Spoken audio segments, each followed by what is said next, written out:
महादेव हम आएंगे, जल वही चढ़ाएंगे। हेलो दोस्तों, आप लोग के लिए एक और वीडियो लेके आए हैं। वीडियो है ज्ञानवापी केस में फैसला आते ही लगा दिया ऐसा नारा, सब हैरान हो गए।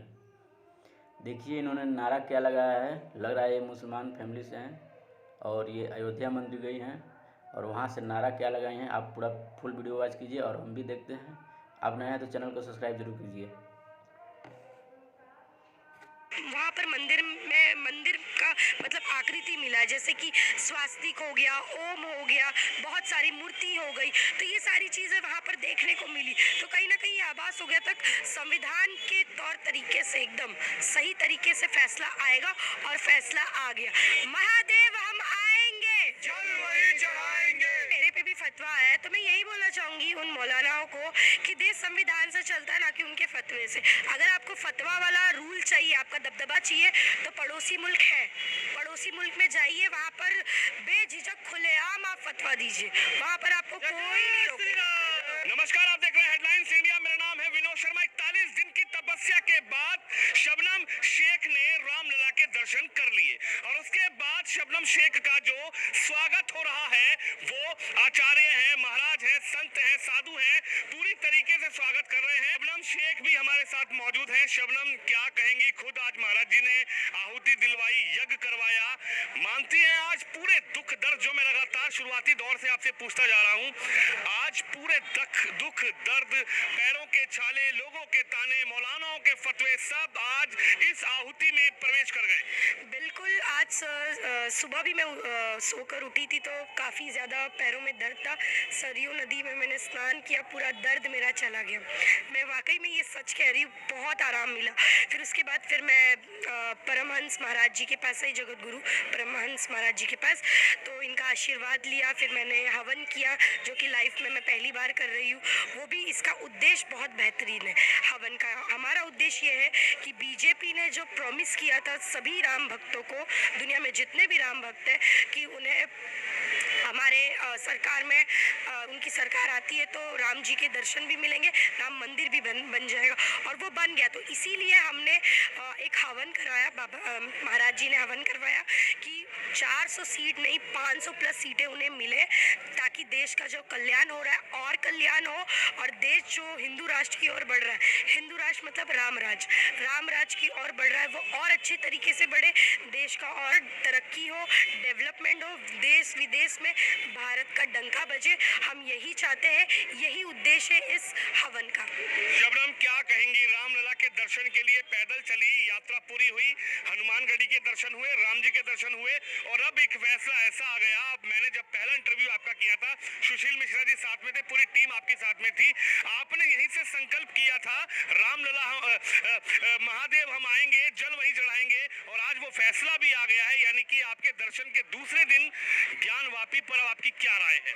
देखिए, हम दर्शन भी नहीं लिए थे, जब पहुंचे भी नहीं थे अयोध्या, तब से हमारा ये नारा था कि महादेव हम आएंगे, जल वहीं चढ़ाएंगे। महादेव हम आएंगे, जल वहीं चढ़ाएंगे। बिल्कुल। तो हमने पता नहीं, वो आभास हो रहा था कि नहीं बहुत जल्द फैसला आने वाला है, क्योंकि हम भी न्यूज़ को थोड़ा बहुत पढ़ रहे हैं, देख रहे हैं, तो हमें ऐसा देखने को मिला है कि वहाँ पर मंदिर का मतलब आकृति मिला, जैसे कि स्वास्तिक हो गया, ओम हो गया, बहुत सारी मूर्ति हो गई। तो ये सारी चीज़ें वहाँ पर देखने को मिली। तो कहीं ना कहीं आभास हो गया तक संविधान के तौर तरीके से एकदम सही तरीके से फैसला आएगा और फैसला आ गया।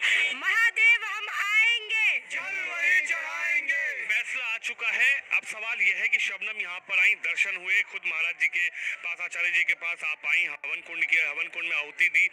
अब शबनम क्या करेंगी? यहाँ से जाने के बाद शबनम सबसे पहले कहाँ जाएंगी? क्या महाराष्ट्र के किसी मंदिर में जाएंगी? अपने माता पिता से सबसे पहले मिलेंगी? यहाँ का एक्सपीरियंस, दर्शन की जो तस्वीरें हैं जो आपके दिल में बैठी हुई हैं, वो शबनम यहाँ से जाने के बाद सबसे पहले किसके पास जाएंगी? सबसे पहले मैं अपनी मम्मी डैडी के पास जाऊंगी, मेरे अम्मी अब्बू के पास, क्योंकि मैं आज 42 डेज है मैं उनसे दूर हूँ। मेरे को बहुत उनकी याद आती है। वो हमेशा मुझे बोलते हैं कि जल्दी आ जाओ, जल्दी आ जाओ। तो मैं पहले अपनी मम्मी डैडी से मिलूंगी। ज्ञानवापी का फैसला आया है। लगातार जब ज्ञानवापी का फैसला नहीं आया था, ज्ञानवापी पर चर्चा चल रही थी, सवाल मैंने भी पहले भी आपसे किया था। तमाम जो लोग थे वो कह रहे थे ये हो जाएगा, वो हो जाएगा, सड़कों पर संग्राम होगा, तो तौकीर रजा जैसे लोग, ओवैसी जैसे लोग, और मौलानाओं के लिए क्या कहेंगे? क्योंकि जो इमाम, चीफ इमाम यहाँ पर 22 जनवरी को प्राण प्रतिष्ठा में दर्शन के लिए आए थे, इलियासी साहब, उनको फतवा दे दिया गया है, और फतवा भी कुफू का फतवा दिया है, यानी कि उनको इस्लाम से बाहर जाने का, धर्म से आउट करने का फतवा दिया है। क्या कहेंगी? फतवेबाजी आपके साथ भी लगातार हो रही है। देखिए, मेरे पे भी फतवा है, तो मैं यही बोलना चाहूंगी उन मौलानाओं को कि देश संविधान से चलता है, ना कि उनके फतवे से। अगर आपको फतवा वाला रूल चाहिए, आपका दबदबा चाहिए, तो पड़ोसी मुल्क है, पड़ोसी मुल्क में जाइए, वहाँ पर बेझिझक खुलेआम आप फतवा दीजिए, वहाँ पर आपको कोई नहीं रोकेगा। अगर आप भारत के अंदर फतवे की बात करोगे तो ऐसे बहुत सारे महाराज जी हैं, आपका विरोध करेंगे, और हम जैसे भारतीय सनातनी मुसलमान जितने भी लोग हैं जो राष्ट्रवादी विचारधारा रखते हैं, उनके लिए महाराज जी खड़े रहेंगे, ढाल बन के खड़े रहेंगे। तो ऐसे लोगों को, मैं ऐसे मौलाना को यही बोलूंगी भाई कि तुम देश छोड़ के चले जाओ। लेकिन अब सवाल ये उठेंगे, सोशल मीडिया पर आचार्य जी ने बुलाया, शबनम खान आचार्य से मिलने गई, शबनम शेख में माफ कीजिए, शबनम शेख आचार्य जी से मिलने गई, और शबनम शेख को जबरदस्ती आचार्य जी ने हवन कुंड पर बैठा दिया कि चलो आहुति डालो, चलो हवन करो। ये जबरदस्ती तो नहीं है? देखिए, पूजा पाठ ये सारी चीजें ना जबरदस्ती नहीं होती है, वो दिल से होती है, सच्चे दिल से की जाती है। तो जो मैंने किया है वो सच्चे दिल से किया है। कोई पूरी दुनिया में कोई किसी से जबरदस्ती कोई काम करवा ही नहीं सकता बिना उसके मर्जी के। तो अपने मर्जी से आई, और ये अच्छा हवन है भाई। राम जी के दर्शन प्राप्त हो गए, जिन्होंने राम जी को लाया है, हम उनको लाने की बात कर रहे हैं, तो हम ये शुभ संकेत दे रहे हैं, तो गलत क्या है इसमें? हमें ऐसे हवन, यही नहीं, मैं पूरे भारत में हवन करूंगी, जहाँ मुझे मौका मिलेगा वहाँ मैं जो लोग विरोध करेंगे कि आप हवन में क्यों बैठ गई, हवन क्यों कर रही हैं, उनके लिए फिर क्या कहेंगी? उनको यही मैं बोलूंगी, भाई आप विरोध करते रहिएगा। हमारे साथ परमहंस जी है, हाँ, वो ढाल बन के खड़े हैं, वो हाँ सब जगह रहेंगे, पूरे भारत में रहेंगे, वो उनको मुंह तोड़ जवाब देंगे, और वो मेरे साथ खड़े हैं। कृष्ण जन्मभूमि क्या कहेंगी? ईदगाह, शाही ईदगाह कृष्ण जन्मभूमि, फैसला की घड़ी नजदीक है, क्या कहेंगी? कुछ नहीं, बस जैसे महादेव को जल चढ़ाएंगे, वैसे कृष्ण भगवान जी को माखन मिश्री खिलाएंगे। जैसे महादेव जी को जल चढ़ाएंगे, वैसे कृष्ण भगवान को मक्खन मिश्री खिलाएंगे। हाँ बिल्कुल। शबनम, क्या कहेंगे? बड़ा विरोध हुआ आपका। मैं बार बार विरोध का सवाल इसलिए पूछ रहा हूँ क्योंकि सवाल लोगों का यही है कि अब शबनम शेख यहाँ से जाने के बाद क्या करेंगे? जाने के बाद क्या करूंगी? राम भरोसे हूँ, जो होगा देखा जाएगा, जितना विरोध होगा सह लेंगे, अब तक तो सह लिया है, आगे भी देखूंगी, जो भी करना है आप लोगों को दिख ही जाएगा। अगर मेरा कुछ ज़्यादा विरोध होता है या मेरे को कोई प्रॉब्लम होता है तो मैं सरकार से हेल्प मांगूंगी, यही बस मेरा उद्देश्य है। ऐसा तो नहीं है कि बस रामलला के दर्शन किए, शबनम शेख की भक्ति खत्म? नहीं, भक्ति खत्म नहीं, आने वाले समय में आप लोगों को पता चल जाएगा।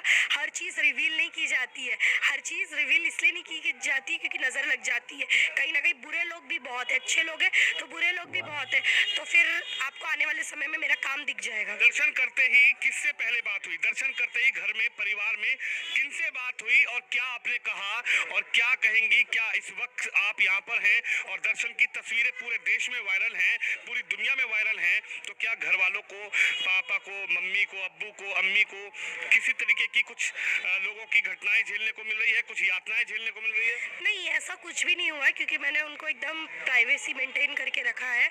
और मैं मिली, सबसे पहले मैंने मेरे पापा से बात किया, अब्बू से। अब्बू को बोला कि दर्शन हो गए, तो मेरे डैडी बड़े खुश हो गए। अब्बू बोले कि बहुत अच्छी बात है, दर्शन कर लिया, अब मुंबई कब आ रही हो, मुंबई कब आ रही हो? तो मैंने बोला अभी योगी जी से भी मिलना है, बहुत सारी चीज़ें करनी है, तो इस वजह से। उत्तर प्रदेश के मुख्यमंत्री योगी के बारे में क्या सोच रही हैं? यूपी अब घूम ली है, अयोध्या घूम ली है, दर्शन हो गए हैं? उनके दर्शन करना, बस कांटेक्ट नहीं हो पा रहा है, मिलना है उनसे। बहुत बड़े प्रदेश के मुख्यमंत्री है, इतना आसान नहीं है उनसे मिलना, लेकिन कोशिश तो हम करते रहेंगे, हम भी किसी से कम नहीं। सुशील मिश्रा ने सहयोग किया पूरी तरीके से? बहुत सहयोग किया, पिछले 3-4 दिन से हमारे साथ है, पैदल भी चले, फिर हमारे साथ अभी भी है, आगे भी साथ में रहने के लिए उन्होंने बोला है, तो उनका भी धन्यवाद कहना चाहूँगी।